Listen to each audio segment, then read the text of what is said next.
the provincial jurisdiction in Canada, which has, I think it's pretty fair to say, demonstrated the greatest advances in terms of a legislative and policy framework for inclusive education, is not resting on its laurels, but recognizes that if we don't continue to critically evaluate where we're at and figure out how we can improve, that things can roll back. So we're very pleased to hear that the Premier has mandated you to continue to take strides in building a comprehensive system for inclusive education in the province of New Brunswick, and I'm sure there will be much to learn as we go forward from that exercise.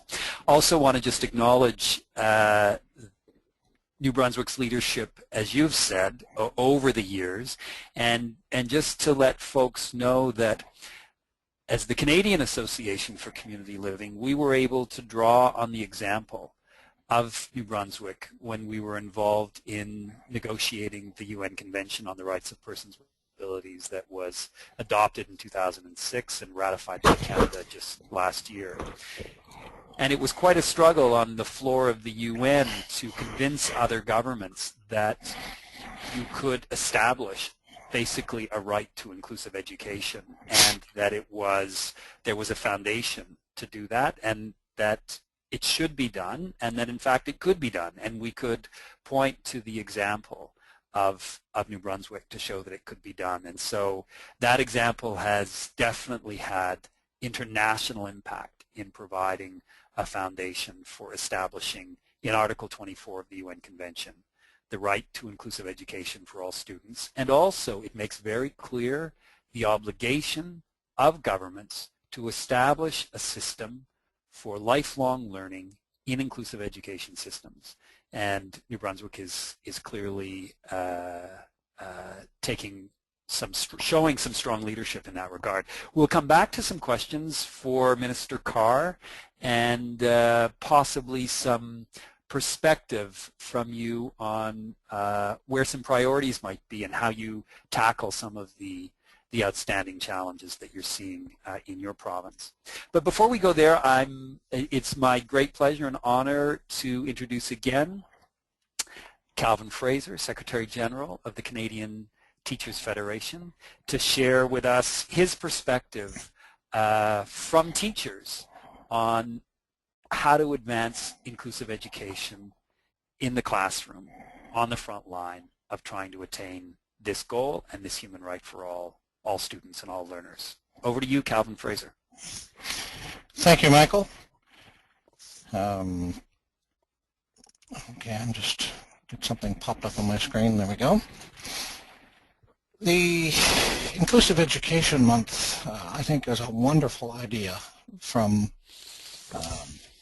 CACL, and I really believe that all of us who support inclusive education need to make note of this month and try to broadcast it to our contact people, because we truly, at this point, are not really succeeding nearly as much as we need to. I'm hoping at this point you have my screen. We do. Good. You'll note on this first screen that it just basically talks a little bit about what I'm going to try to do here, looking at as possible as it's successful. And of course, I'm going to keep in mind there our goal of what is the future, how do we move this whole thing forward. Give you my belief statements, a little bit of the policies of CTF, and you won't find a lot of difference there. Talk a bit about the historical challenges, look at the current context, but my real focus is entirely in terms of that whole need for shared broad perspectives. And I'm starting this with an optical illusion off on the bottom right-hand corner of the screen. I love this optical illusion because it really does show extremes. And too often when we're talking about inclusive education,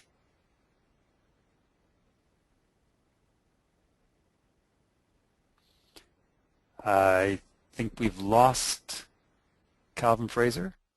I'm still here and talking, Okay. and Okay. I don't know. Did you lose me? Just temporarily, but we can hear you again. Okay. Well, I was referring to that optical illusion in the bottom right-hand corner of the screen, which I think shows extremes, which, as I was saying, is how inclusive education is often seen. And when I go to meetings with parents or go to meetings with teachers, sometimes the language, the lexicon, really emphasizes.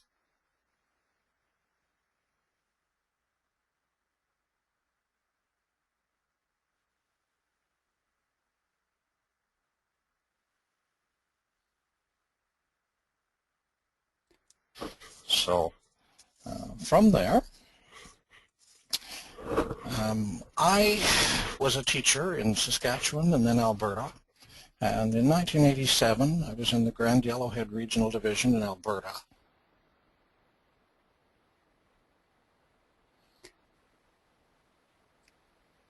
Can I just pause, Calvin? It seems to be breaking up. Is that only at my end, Kimberly? Your mic seems to be going in and out. I don't know. I'm on a microphone, a headset mic. Okay. And I'm talking. Okay, I'm on a headset mic, so it should work. All right. We can hear you now, so let's keep going. Okay, in 1987, we went full inclusion in that school division. That was well ahead of most of the province of Alberta. Those that are listening from Alberta will know a gentleman named Bruce Uditsky, who was the advisor to the board at that particular time. I have to say his single-mindedness created a lot of hard feelings on the other side, but it did advance the issue and certainly accomplished something. I was, first of all, a teacher in charge of what we call the support center. Secondly, after that, the vice principal of the school responsible for making sure that the needs of the, as we call them then, the special education students were met. And I look back on my time that way from a tale of two teenage girls. The first, I'll just call her Jane for the sake of this particular chat. At the time, we referred to her as... Just lost you again, Calvin.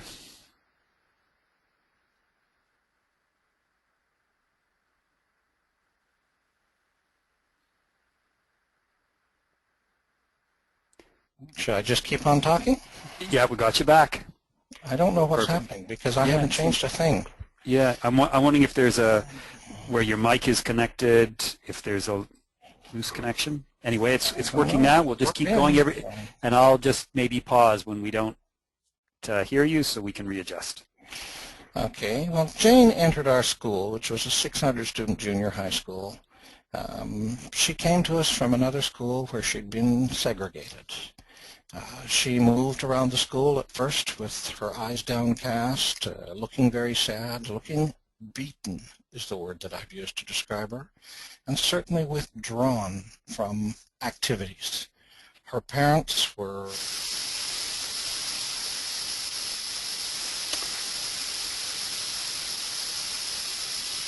Calvin, we've just lost you again. Okay, well, there you are. You're back. My screen shows that it's still working, so I don't know. Okay.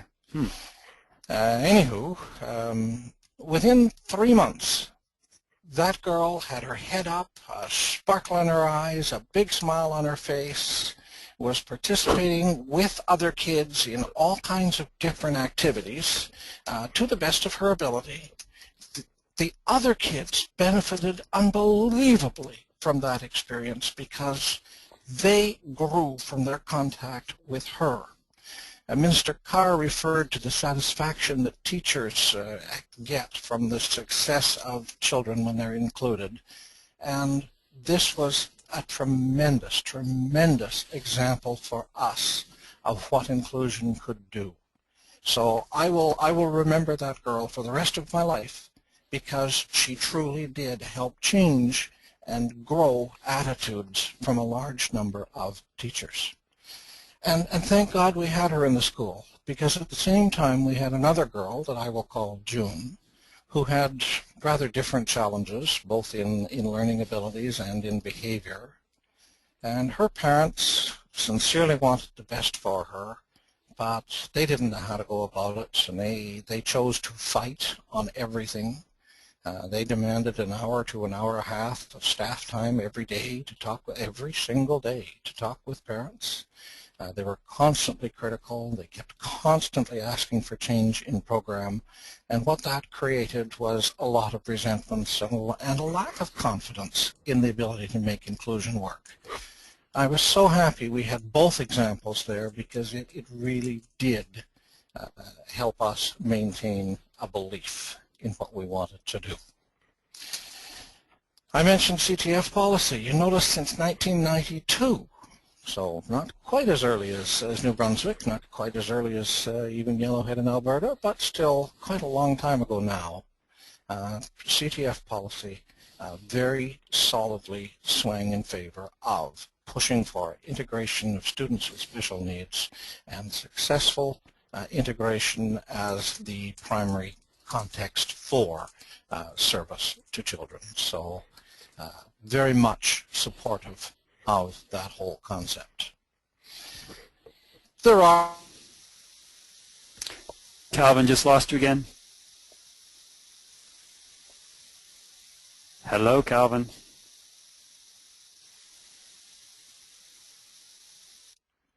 You know, it shows on the screen. I get that little, okay, there we go. You're just back. Perfect. I don't know what's happening. Yeah, I'm not sure. Because my, you know, the microphone thing on the computer that's for your system shows no problem, no change. Right. Anyway, the challenges out there are challenges tied to the classroom and the ability of teachers to operate their classrooms for all students. And the list on the right has been pretty consistent over the years. The list on the left gives you a little bit bigger picture of them. They tie to class size and composition. They tie to the resources in material, time, and support. There are eternal battles there. Those battles have been there from the beginning. They center not just on the classroom, but at the much bigger level. I'm sure the minister can appreciate the healthcare and education question. I know I've seen in my career several provinces attempt to do super ministries or some combination ministries, and it all breaks down over finances and who pays, education or health. And that challenge for resources and challenge for control is just obstructive of accomplishing inclusion. So too are the challenges that come up over roles and responsibilities, and of course the challenges that come up over accountability. And we're going to talk a little bit more about that, but certainly one of the things that we have seen in the last few years is this real drive to accountability based on evaluation tied to standardized tests. To some extent, we've been able to hold off some of that, but the pressure gets stronger and stronger out there, and bluntly put, that works against inclusion every single time. Now, I really appreciated what the minister said about, Mr. Carr said about working together and partnerships, because I truly believe that success and inclusion is all about relationships.